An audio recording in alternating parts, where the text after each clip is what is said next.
नमस्कार दोस्तों, मैं अथर्व पांडे आप लोगों का वेदाइस में ऑनलाइन क्लास में इसमें स्वागत कर रहा हूं। जैसा कि आप लोग जानते हैं कि this class is going to be in English medium और हम कल पेपर डिस्कस कर रहे थे।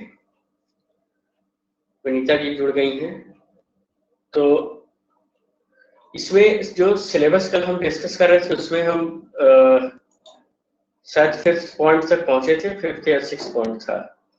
हाँ, 5th पॉइंट कंप्लीट हो गया था।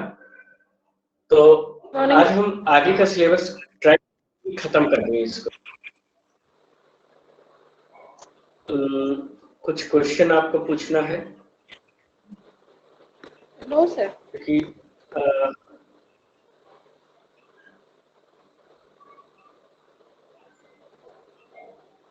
आपने अपना माइक ऑन कर रखा है। जी sir. To ask any question. No sir, actually हम कह रहे थे जो आप कह रहे थे कल की जो मतलब संविधान का जो हिस्ट्री का जो पार्ट है, आप कह रहे थे नहीं पढ़ाएंगे हिस्ट्री वाले सर पढ़ाएंगे।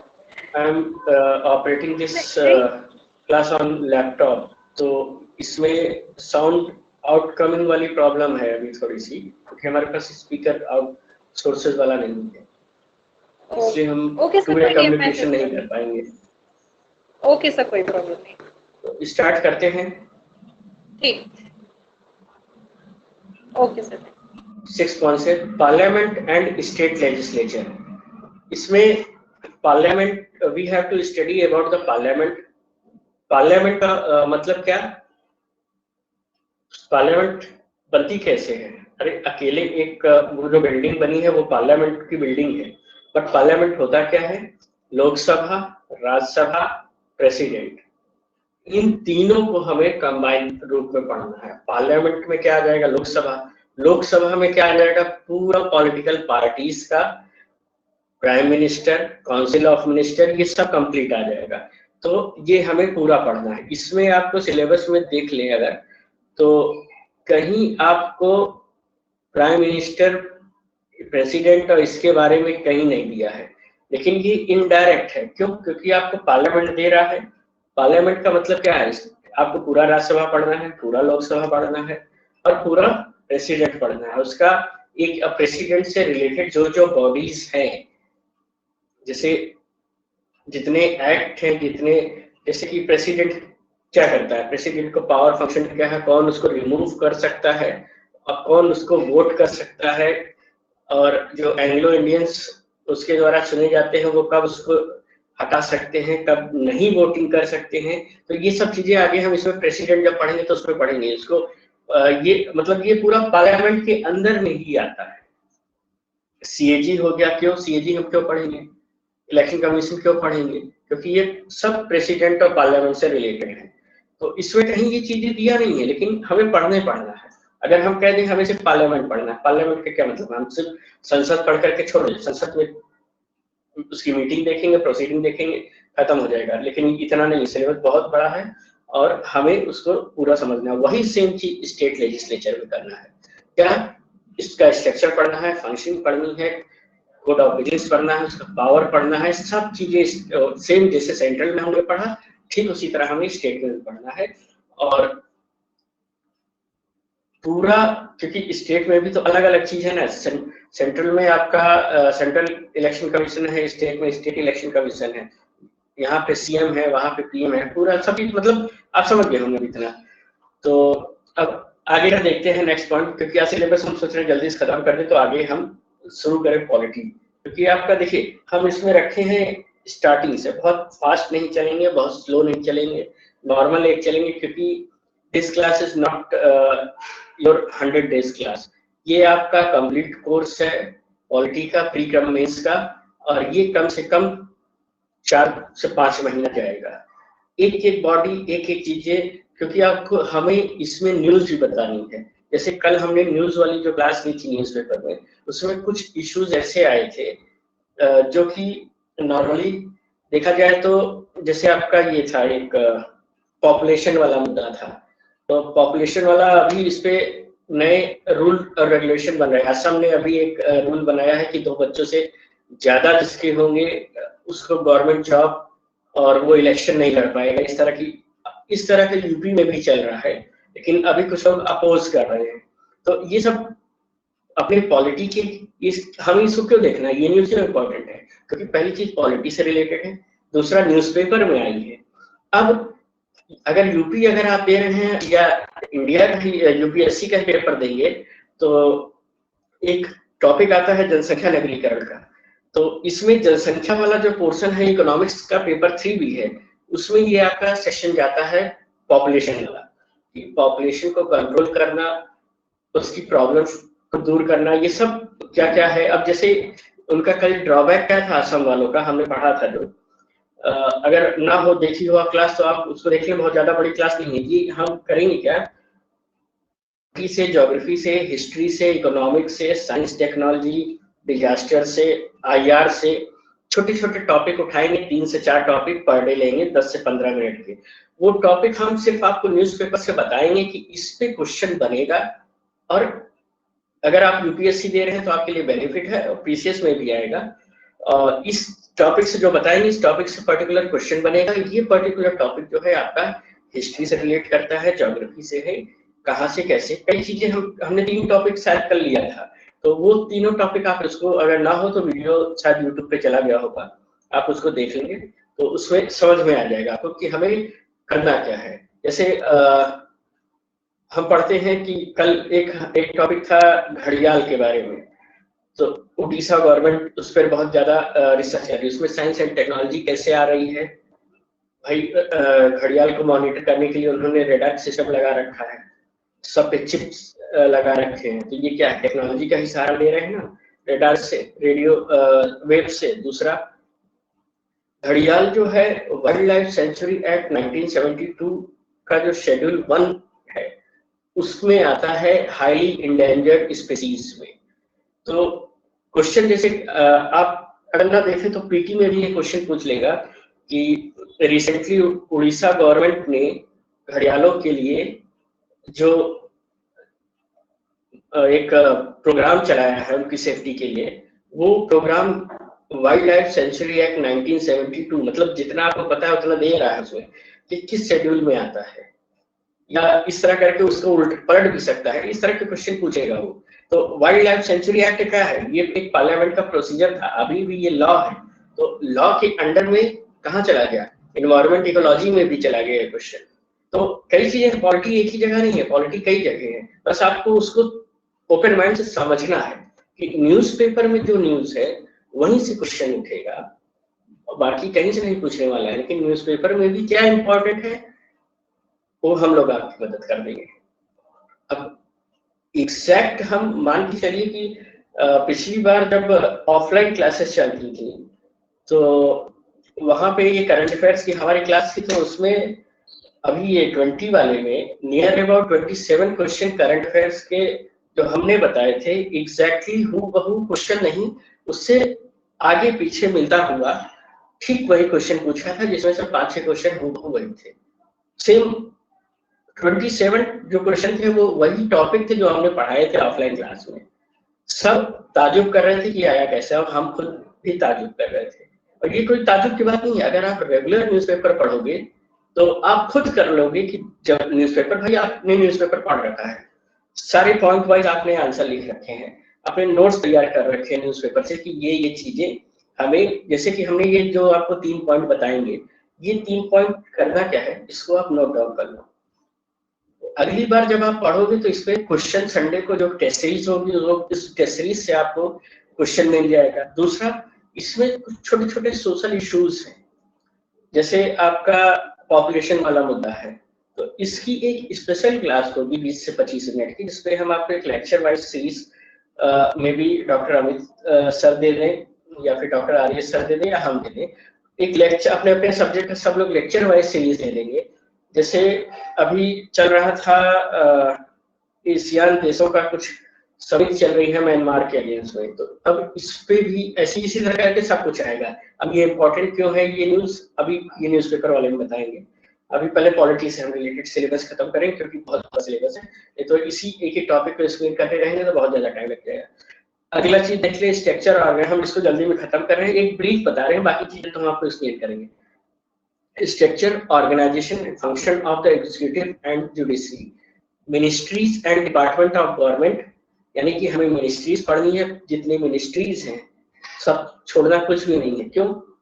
अब हमें क्यों मिनिस्ट्री पढ़नी है, ये इंपॉर्टेंट है, क्योंकि कभी कभी आप न्यूज़पेपर में हम दो ही चीज कहेंगे, Indian express, other thing is the Hindu. क्यों हम कह रहे हैं मिनिस्ट्री इंपॉर्टेंट क्यों? क्योंकि क्वेश्चन कभी कभी पूछता है ना, तो उसमें जैसे न्यूज़पेपर में देता है this particular news is related to this ministry, तो उस मिनिस्ट्री का भी कभी कभी नाम पूछ लेता है प्रीलिम्स में कि ये पर्टिकुलर प्रोग्राम गवर्नमेंट ने चालू किया था, ये किस मिनिस्ट्री से डील कर रहा है। तो हमें मिनिस्ट्रीज है, उस मिनिस्ट्रीज की फंक्शनिंग करनी है। फंक्शन जो इसका है, फंक्शन हम इसलिए समझ रहे हैं क्योंकि अभी ऊपर हमने एक टॉपिक पढ़ा था relation between central and state. जब तक हम मिनिस्ट्रीज नहीं समझेंगे तो स्टेट और सेंट्रल का रिलेशन नहीं समझ पाएंगे, क्योंकि भाई यही मिनिस्ट्रीज की वजह से तो स्टेट और सेंट्रल आपस में कोरिलेट करते हैं, सारा रिलेशन बनता है। जब मिनिस्ट्रीज ही नहीं होंगी तो एक मिनिस्ट्री से दूसरी मिनिस्ट्री में काम लेना, कैसे काम करवाना, ये सब काम तो रिलेशन नहीं बन पाएगा, तो इसीलिए मिनिस्ट्रीज पढ़ना जरूरी है। उसके बाद डिपार्टमेंट्स ऑफ गवर्नमेंट पढ़ना। डिपार्टमेंट, कितने डिपार्टमेंट होते हैं, क्योंकि आप एक गवर्नमेंट सर्वेंट बनने जा रहे हैं, आपको सारे डिपार्टमेंट और सब कुछ पता होने चाहिए, कहाँ पे क्या है, कौन सा वर्क कहाँ पे कैसे होता है, ये सब कुछ होना चाहिए। उसके बाद आता है प्रेशर ग्रुप। प्रेशर ग्रुप मतलब गवर्नमेंट के अंदर, यानी पार्लियामेंट में जो लोकसभा और राज्यसभा में जब कोई लॉ या कोई एक्ट या ऑर्डिनेंस पास होता है तो अंदर के लोग तो प्रेशर बनाते ही बनाते हैं, लेकिन कभी कभी कुछ आउटसाइड में कुछ एनजीओ और कुछ ऐसे सोशल ग्रुप होते हैं जो कि पार्लियामेंट को या गवर्नमेंट को कभी कभी फोर्स करते हैं कि आप इस पर्टिकुलर टॉपिक पे या इस पर्टिकुलर इशू पे एक लॉ बनाइए। जैसे कि अभी निर्भया हत्याकांड हुआ था, उसमें तो आप लोगों ने देखा ना कि वुमेन्स सेफ्टी के लिए गवर्नमेंट को फोर्स किया गया किस तरह से। तो ये क्या था, एक प्रेशर ग्रुप था, पब्लिक थी। ये अच्छी चीज है, क्योंकि प्रेशर ग्रुप जैसे अभी आप पॉलिटी अगर आपका ऑप्शनल है तो इसी में, क्योंकि ये मीन्स में आपका आता है तो आप इसमें पढ़ोगे कि role of pressure group in changing the shape of Indian society. Pressure group का क्या रोल है इंडियन सोसाइटी में। ये बहुत बड़ी चीजें हैं कि हर कुछ काम ऐसे हैं जो गवर्नमेंट नहीं सोच पाती है, गवर्नमेंट करने में कभी कभी उसका काम रुक जाता है, तो ये प्रेशर ग्रुप की वजह से ये सब चीज आप इसमें पढ़ोगे। फिर आगे क्या है, फॉर्मल एंड इनफॉर्मल एसोसिएशन, सब इसी में आ जाता है। Role of and their role in polity. फिर हमने जो बताया था वही इनका रोल क्या है, PIL, सबसे इंपॉर्टेंट चीज आजकल PIL पे सुप्रीम कोर्ट अगर कोई जैसे PIL करता है तो सुप्रीम कोर्ट उसको संज्ञान लेता है, या हाई कोर्ट में करता है, उसमें करता है। जैसे कि आपने एक मूवी देखी होगी जॉली रेलवी, उसमें रहता है ना, उसमें एक PIL दोबारा दाखिल करता है मर्डर केस के चक्कर में। तो PIL इस पे पूरा हम देखेंगे, ये पब्लिक के इंटरेस्ट में होता है और ये एक लीगल प्रोसीजर है। ये सब पूरा चीज इसमें देखा जाएगा। उसके बाद क्या है, सबसे इंपॉर्टेंट और सबसे जरूरी चीज, 8वां topic, salient feature of the Representation of People Act. ये इसलिए इंपॉर्टेंट है क्योंकि अभी CAA बिल आया था। CAA बिल क्यों आया, इस एक्ट में बहुत दिनों से, जब से आजाद हुआ है इंडिया तब से इसमें चेंजिंग की जा रही है। दूसरा, इलेक्शन होता है, इलेक्शन में किसके लिए है, सिटीजन के लिए है, आर्टिकल 5 टू आर्टिकल 11। उसके बाद ये रिप्रेजेंटेशन ऑफ पीपल एक्ट में क्या है, अभी एक कुछ दिन पहले आप लोगों ने न्यूज में सुना था कि बहुत ज्यादा चर्चा था इस पे, अन्ना हजारे भी बहुत ज्यादा एक्साइटेड थे, राइट टू रिकॉल वाला। राइट टू रिकॉल का अगर मुद्दा उठता है तो वो कहाँ जाएगा, रिप्रेजेंटेशन एक्ट में ही जाएगा वो सीधा सीधा, क्योंकि वो पीपल से रिलेट करता है। और अभी ये ठंडे बक्से में है, लेकिन हाँ इस पे वर्कआउट हो रहा है, देखिए कब तक होता है। तो ये सब चीजें हैं, ये सब हमें न्यूज से भी, क्योंकि पॉलिटी पढ़ने का एक ही तरीका है, जब तक आप उसको न्यूज से रिलेट नहीं करोगे या एग्जाम्पल उसमें मेंस में नहीं लिखोगे तब तक आपका आंसर वो वैलिड नहीं होगा। थोड़ा जो कहते हैं ना बच्चे हमें अपने आंसर में लिखने कोट करने की जरूरत है, तो वो कोट यही है कि आपको न्यूज से एग्जाम्पल उठाना पड़ेगा। सुप्रीम कोर्ट और हाई कोर्ट के डिफरेंट केसेस रटने को नहीं कह रहे हैं, सिर्फ जितना न्यूज में आता है उतने आप पढ़ लो, उतने बहुत है। एक एक केस की आपको पूरी डिटेलिंग नहीं जाननी है, बस हाँ आंसर राइटिंग समय एक लिख सकते हैं कि इस केस में सुप्रीम कोर्ट ने ये वर्डिंग दी थी। तो वो सब धीरे धीरे आपको पता चल जाएगा जब आप रीडिंग आउट करोगे, धीरे धीरे एक एक टॉपिक समझोगे।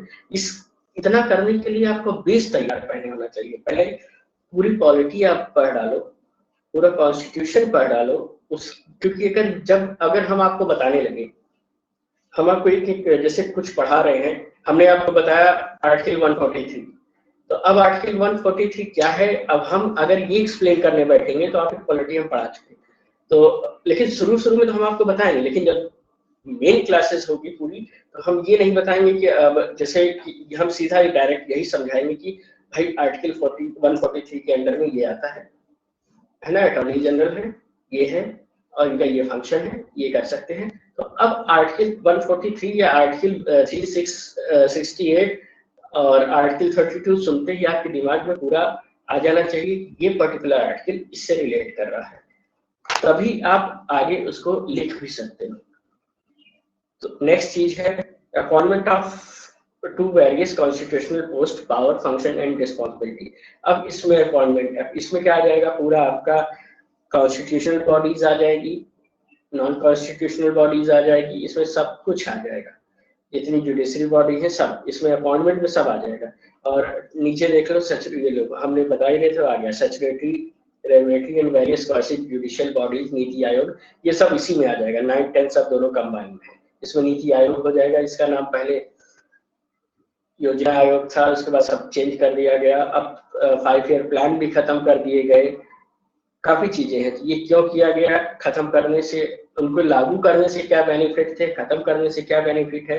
क्वेश्चन इकोनॉमिक्स का है, 5 ईयर प्लान का, लेकिन पॉलिटिकल देखो, कोई भी अगर इकोनॉमिक्स का हो या कोई भी मुद्दा उठता है, चाहे ज्योग्राफी का हो चाहे हिस्ट्री का हो, अगर उसमें लॉ में चेंज हो रहा है तो वो पॉलिटी से ही रिलेट करेगा। अब हम ये मत सोचना कि हम पॉलिटी पढ़ा रहे हैं तो दैट्स व्हाई पॉलिटी को हम बहुत ज्यादा बल दे रहे हैं, नहीं, ऐसा नहीं है। ज्योग्राफी भी उतनी इम्पोर्टेंट है, क्योंकि जब तक आप किसी कंट्री की ज्योग्राफिकल लोकेशन या किसी एरिया का ज्योग्राफिकल लोकेशन नहीं जानोगे तब तक वहाँ का लॉ, जैसे अब जम्मू एंड कश्मीर का है, हिमाचल प्रदेश का है, नॉर्थ ईस्ट का है, वहाँ की ज्योग्राफी डिफरेंट है, तो वहाँ की ज्योग्राफी के हिसाब से वहाँ का लॉ है, लोकल लॉ।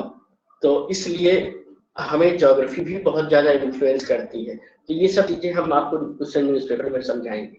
तो इसलिए हम अभी यहाँ पे इसलिए बता रहे हैं क्योंकि आप इंटरलिंकिंग करना सीखो, सबसे इम्पोर्टेंट चीज है। अगर एक टॉपिक पढ़ रहे हो तो उसको सोचो, अपने से एनालाइज करो कि ये टॉपिक पर्टिकुलर चीज सिलेबस से किस किस जगह पे रिलेट कर सकती है, तब आपको समझ में आएगा। बाकी तो समझाने के लिए हम लोग यहाँ बैठेंगे, कुछ ना प्रॉब्लम हो तो फिर आगे देखते हैं। अब देखो 11 टॉपिक देखो, गवर्नमेंट पॉलिसीज जो है, इसमें various sector issues rising, implementation, information communication technology, मतलब ये टोटल आईटी फील्ड से भी पॉलिटी देखो हर जगह है, इसलिए तुम्हें टेंशन लेने की जरूरत नहीं है, आराम से पढ़ो सिलेबस। अब हम यहाँ से स्टार्ट करेंगे।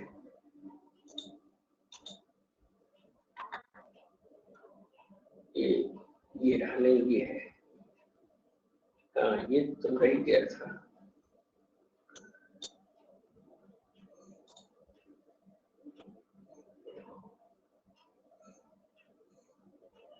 हाँ ये इम्पोर्टेंट एस्पेक्ट ऑफ गवर्नेंस, ये सबसे इम्पोर्टेंट है। मतलब अभी तक हमने पॉलिटी पढ़ी, यानी एक मिनट फिर से दिखा देते हैं। अभी तक हमने पॉलिटी पढ़ी, ये आपका पॉलिटी से रिलेटेड था, लॉ क्या है, स्ट्रक्चर क्या है, गवर्नमेंट की मैकेनिज्म क्या है। अब दूसरा आएगा गवर्नेंस का एक टॉपिक, इसी सिलेबस में मेंस में एक गवर्नेंस का टॉपिक आता है। अब इसमें जैसे गवर्नेंस के टॉपिक में क्या है, ये है ना, ट्रांसपेरेंसी होनी चाहिए, ट्रांसपेरेंसी क्या है, उसके बाद अकाउंटेबिलिटी क्या है, आप कौन अकाउंटेबल है कौन नहीं है, इसमें क्यों अकाउंटेबिलिटी होनी चाहिए, दूसरा ई गवर्नेंस क्या है, ये सारी चीजें आपका देखिए सिटीजन से लेकर के सब कुछ इसमें है। दूसरा रोल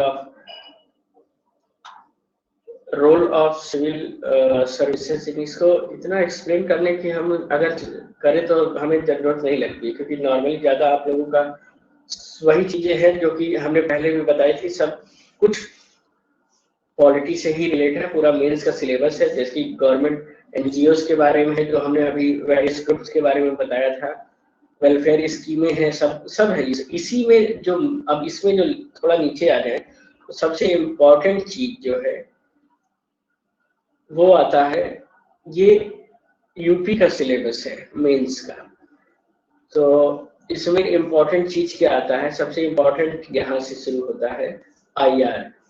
अब यूपी में आप लोग कहेंगे कि आईआर कहाँ से है, यूपी इंडिया के बाहर नहीं है, इसलिए थोड़ा बहुत आईआर इसमें भी लगेगा। पर भाई आईआर नहीं होगा तो फॉरेन कंट्रियां आकर के इन्वेस्ट कहाँ से करेंगी यूपी में। तो India and it's relation with neighbouring countries, जैसे पाकिस्तान, चाइना, नेपाल, भूटान, श्रीलंका और जितने एशियन देश हैं, अभी पढ़ाएंगे इसमें न्यूज़पेपर में। तो इसमें इंडिया का रिलेशन नेबरिंग कंट्री से क्या है। एक अभी हमने कुछ समय पहले देखा था कि एक इंडिया की लुक वेस्ट पॉलिसी चलती थी, मतलब इंडिया वेस्ट की तरफ देखता था पहले। ये था नरसिंहा राव के समय से पहले की बात, कि इंडिया ऑलवेज, उसकी जो पॉलिसी थी, it adopt the policy of look west policy. उसके बाद फिर दौर आया अटल जी के समय से, इंडिया ने एक नई पॉलिसी बनाई, लुक ईस्ट पॉलिसी। इसका नाम सुना होगा आपने। मतलब अब पूरब की तरफ देखो, अपने दोस्त जितने हैं हमारे रिलेशन बनाओ, पूरब की कंट्रियों से बनाओ। तो लुक वेस्ट की पॉलिसी में अटल जी ने भी कुछ सहयोग दिया था। पाकिस्तान और इंडिया के बीच में बस सेवा, दिल्ली से लाहौर के बीच में बस सेवा शुरू हुई थी। वैसे ही बस सेवा इंडिया और म्यांमार के बीच में भी चालू हुई है, वो लुक ईस्ट पॉलिसी के अंडर में आती है। और म्यांमार का अभी लेटेस्ट जो है, यूनाइटेड नेशन में इंडिया ने वोट ही नहीं किया, वहां पे एब्सेंट रहा, क्योंकि म्यांमार का जो इशू आप देख ही रहे हैं, वहां पर मिलिट्री रूल लग गया है और कई कंट्रियां वहां पे वो एशियन देश का मेंबर है। इंडिया जो है उसमें 6 एशियन में आता है, मतलब उसको इंडिया, चाइना एंड ऑस्ट्रेलिया मिला करके एशियन के बाहर से उसको सपोर्ट करता है। तो इंडिया ने उसको वोट नहीं किया, इसलिए नहीं किया क्योंकि भाई वो उसका इंटरनल मैटर था, यूनाइटेड नेशन दबाव डाल रहा था। तो अच्छा, ये जब हम इसको आपको पढ़ाएंगे तो इसमें हम यूनाइटेड नेशन क्या है इसका, क्योंकि ये आईआर आता है, इंडिया रिलेशन विथ यूएन। पहले यूएनओ था, यूनाइटेड नेशन ऑर्गेनाइजेशन, अब ये ऑर्गेनाइजेशन हटा लिया गया है, ये सिर्फ यूएन हो गया है। क्योंकि ऑर्गेनाइजेशन का अगर मतलब हम समझे तो इसको बिजनेस के टर्म में ये प्रॉफिट ओरिएंटेड हो जाता है। तो और यूएन का कहना है कि we are not an organisation, भी हम प्रॉफिट के ऊपर नहीं चल रहे हैं, हमें लोगों की सेवा करना है। कितना सेवा करना है कि सब जानते हैं, लेकिन ये सब चीजें लिखने वाली चीजें नहीं है, ये सिर्फ आपको पता होना चाहिए। हमें लिखना वही है एग्जाम में जो यूपीएससी चाहता है, एक बैलेंस्ड आंसर होना चाहिए, नहीं तो सच्चाई लिख देने से नंबर नहीं मिलेगा, वो काट के 0 कर देगा पूरा। हमें एक बैलेंस अप्रोच बना के चलना होगा। ये आंसर राइटिंग में हम आपको सबको समझाएंगे। तो कहाँ थे हम इसमें, हाँ, इंडिया रिलेशन वाले। उसके बाद bilateral, regional, global grouping agreement involving in India. कल न्यूज में हमने बताया था कि इंडिया जो है इसमें आपका इंडिया और पाकिस्तान की एक मीटिंग होने जा रही है तजाकिस्तान की कैपिटल में, और वहां पर ये एक बायलैटरल मीटिंग होगी। ये बायलैटरल मीटिंग क्या है, सिर्फ 2 groups, only 2 groups are going to be involve in this meeting. अब 2 ग्रुप्स कौन रहेंगे, इंडिया और पाकिस्तान। बाकी कंट्रियां बहुत रहेंगी, ईरान रहेगा, उज्बेकिस्तान रहेगा, चाइना रहेगा, और इस तरह करके सारे कजाकिस्तान रहेगा, और इसमें तजाकिस्तान भी रहेगा, लेकिन सारी कंट्रियां मीटिंग में पार्टिसिपेट नहीं करेंगी। ये बायलैटरल मीटिंग होगी, यानी सिर्फ 2 ग्रुप पार्टिसिपेट होंगे जिसका इश्यूज है। इश्यूज क्या था? इश्यूज था बॉर्डर इश्यूज एलओसी का, दूसरा नेशनल सिक्योरिटी एडवाइजर जो हमारे जा रहे हैं अमित जी, वो इस मीटिंग को कंडक्ट करेंगे। तीसरा सबसे बड़ा इश्यूज था कि जो चाइना का इनिशिएटिव जा रहा है वन बेल्ट वन रोड वाला, वो पीओके से होके जा रहा है, इंडिया ने इस पे ऑब्जेक्शन किया था। तो इसी के रिगार्डिंग ये मीटिंग है। देखिए इसका रिजल्ट क्या होता है। ये 23-24 तारीख को है, 23 से 24 के बीच में, इसी जून में। आज कितनी हो गई? आज 22 हो गई, कल और परसों 2 दिन है। तो ये आईआर का बायलैटरल मीटिंग में कितनी बायलैटरल मीटिंग कहाँ होती है, कब कब होती है, ये एक आपका आईआर है पूरा का पूरा। इसको जैसे आप अपने हिसाब से नोट्स बनाने का आपका काम है, हमें उस कल भी बताया था। तो आप अब ये बताओ कि एक आईआर का सेपरेट नोट्स रखो, क्योंकि आईआर पॉलिटी से अलग है, और जो न्यूज़पेपर का अलग रखो, क्योंकि न्यूज़पेपर में पर डे हम 3 से 4 न्यूज़ बताएंगे, उसमें से इश्यूज उठाएंगे। एक न्यूज़ का मतलब एक इशू नहीं होता, एक न्यूज़ में कभी-कभी 5-6 इश्यूज भी होते हैं, और वो आपको ओपन माइंडेड पढ़ना पड़ेगा। क्योंकि अब क्वेश्चन जैसे हमने बताया ना अभी, घड़ियाल वाला, इसको किस वे में पूछ लेगा ये हम भी नहीं जानते हैं। चाहे वाइल्ड लाइफ सेंचुरी एक्ट का कोई जरूरी नहीं है कि घड़ियाल से ही रिलेटेड पूछेगा। शेड्यूल 1 में घड़ियाल ही नहीं आते, बहुत सारे जानवर आते हैं, 28 पन्ने की लिस्ट है पूरी।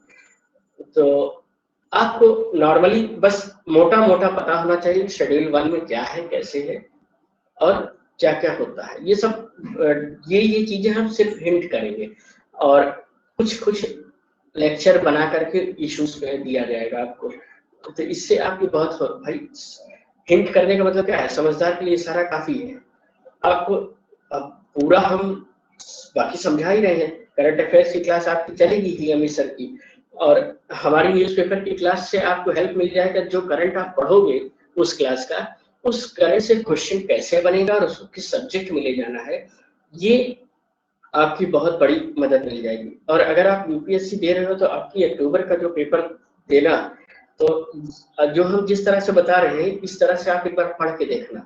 जैसे कि पहला चीज मान लो पॉलिटी वाला ही है, जो हमने कल बताया था कि कभी रिपीट नहीं करेगा यूपीएससी।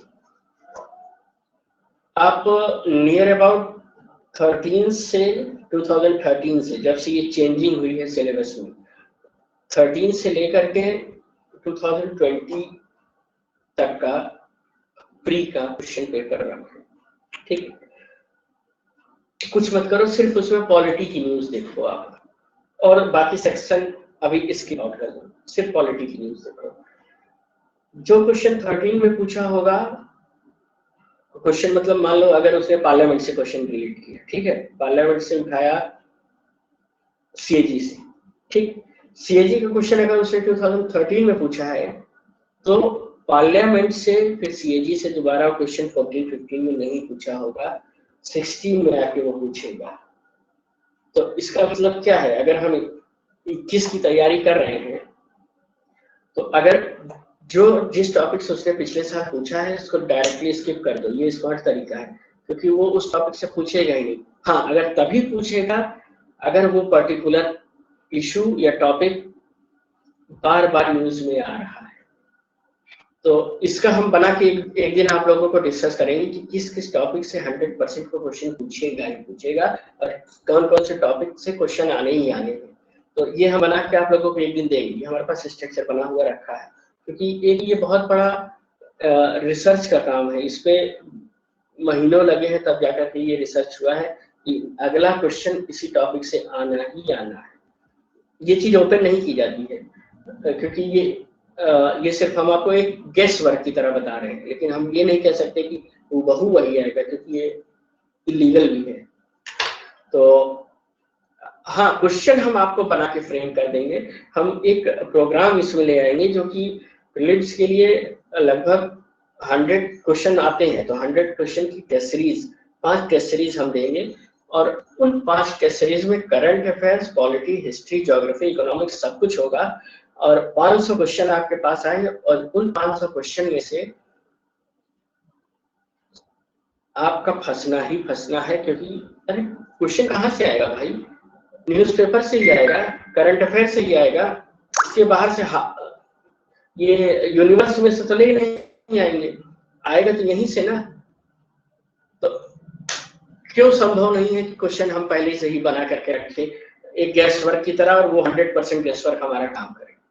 होता भी यही था। अरे अब ये यूनिवर्सिटी वाली पढ़ाई नहीं है कि हम जाएंगे अपने टीचर का पैर छुएंगे, टीचर 50 क्वेश्चन बता देंगे, 50 में से 10 आ जाएगा, वो वाली पढ़ाई नहीं है। लेकिन हमें कुछ मेहनत अलग से करना पड़ेगा, कुछ दिमाग अलग से लगाना पड़ेगा। सिर्फ मोटी मोटी किताबें लेकर के पढ़ने से काम नहीं होगा। कुछ आप करंट अफेयर्स के बेस पढ़ो, क्योंकि पढ़ने वाले तो मोटी मोटी किताबें कमरा भर के रखे हुए हैं, सिलेक्शन नहीं होता उससे, सिलेक्शन होता है स्मार्ट तरीके से पढ़ने से।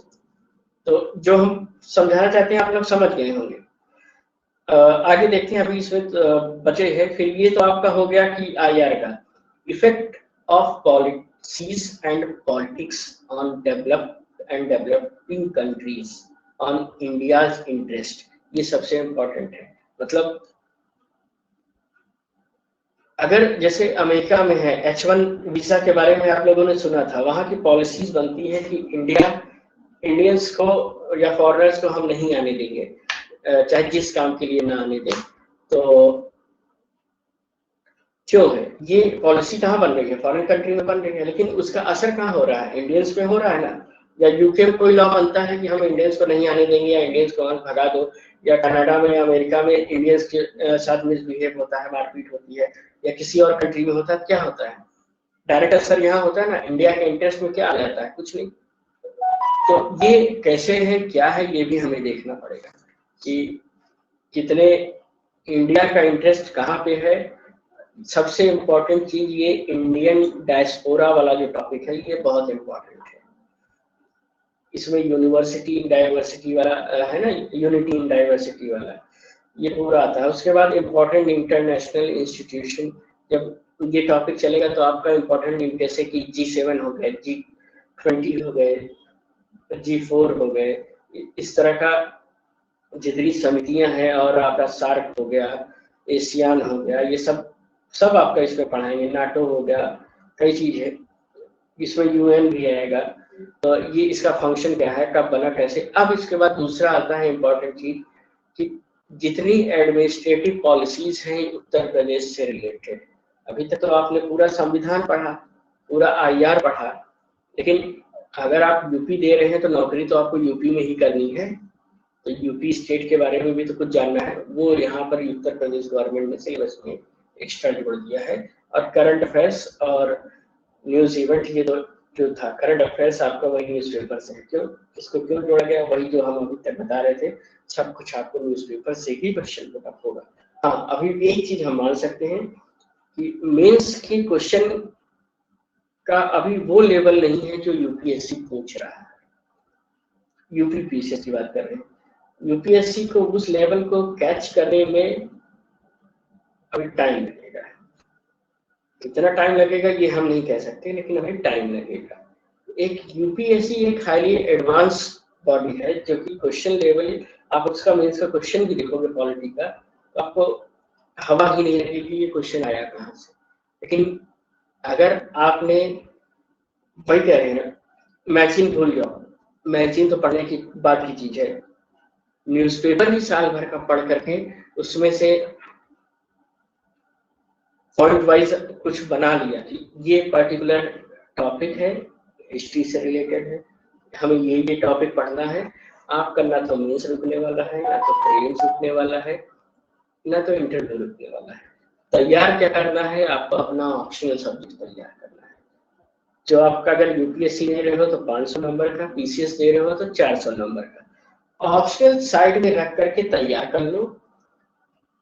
अब हमारी बात मानो, बाकी सब्जेक्ट जो है उसका पहले, लेकिन हाँ, ये तैयार करने से करंट अफेयर्स के बेस पे पढ़ने से, लेकिन एक बार आप पहले पढ़ डालो सब कुछ, जिससे आपका बेस तैयार हो जाए। लेकिन पता चला कि अगर हमने करंट अफेयर्स में हिस्ट्री का क्विट इंडिया मूवमेंट का अगर उसमें क्वेश्चन के बारे में दिया है न्यूज में और आपको क्विट इंडिया के बारे में ही नहीं पता है तो फिर उसमें हम भी कुछ नहीं कर सकते। पहले आपको बेस पता होना चाहिए, तब हम यहाँ पे आपकी हेल्प आउट कर सकेंगे कि इस पर्टिकुलर न्यूज से क्या क्या रिलेट बनेगा। तो ये ओवरऑल समझ गए होंगे आप। तो अब आगे बढ़ते हैं हम इस पे पॉलिटी पे, और यहाँ से स्टार्ट करते हैं। पॉलिटी जो है आपकी सबसे पहले स्टार्ट होती है एक, अगर हम शुरू से स्टार्ट करें तो जैसे कि स्क्रीन पे आप लोग को दिखाई भी दे रहा होगा कि व्हाट इज स्टेट, है ना, कैमरा सही है ना, व्हाट इज स्टेट। तो स्टेट का मतलब क्या है? अब स्टेट का मतलब ये हुआ कि एक हिंदी में कहें तो राज्य, और इंग्लिश में तो स्टेट का वर्ड मीनिंग बहुत एक वाइड स्कोप में हो जाता है। तो चले देखते हैं इसका कि स्टेट, जैसे कि हम कहते हैं ना यूनाइटेड स्टेट ऑफ अमेरिका, तो और यहाँ पर भी कुछ लोग क्वेश्चन फिर पुट अप करेंगे कि स्टेट का मतलब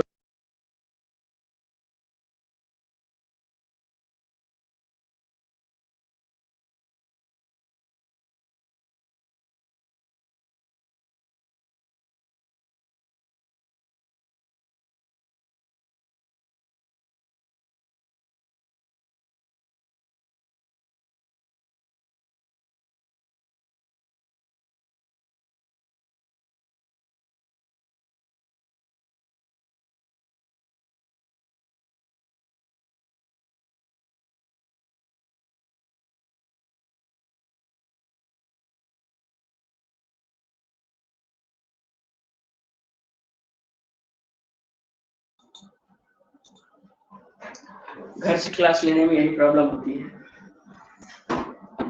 तो आपके ज्योग्राफी वाले सर आ चुके हैं।